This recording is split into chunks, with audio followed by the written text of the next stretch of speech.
Oui, je m'appelle Djenaba Diabira. Je suis la coordinatrice de Surondé de Kafou. Oui, comme vous venez de dire si bien, on va remercier le bon Dieu, Alhamdulillah Rabbil Alamin. Au bout, en effet, de 3 jours de travaux intenses, nous avons pu, alhamdulillah, travailler en responsable, en adulte, en personne mûre, et nous avons pu, au bout de ces 3 jours, dégager 4 points essentiels qui vraiment, nous pouvons considérer que ce sont sur 4 points que la communauté voudrait que l'association Surondé de Kafou se penche pour essayer de trouver l'entente en milieu soninké. Les 4 points qui sont dégagés, le premier, c'est la lutte contre l'esclavage. Le deuxième, c'est le foncier. Le troisième, c'est l'éducation. Et le quatrième, c'est l'immigration.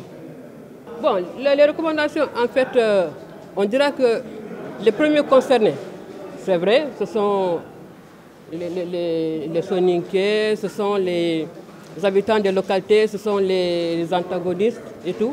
Mais je peux dire que les principaux concernés, en fait, sont les autorités.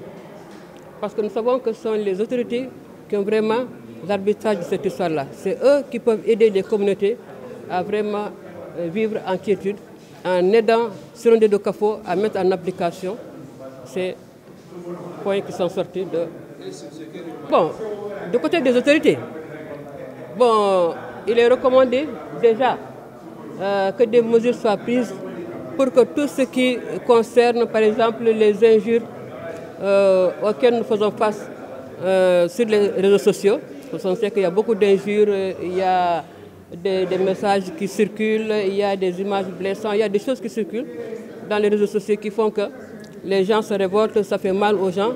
Les gens ne peuvent pas supporter, ils se mettent à s'injurier, à s'envoyer des messages qui blessent et qui ne font qu'aggraver la situation dans les communautés.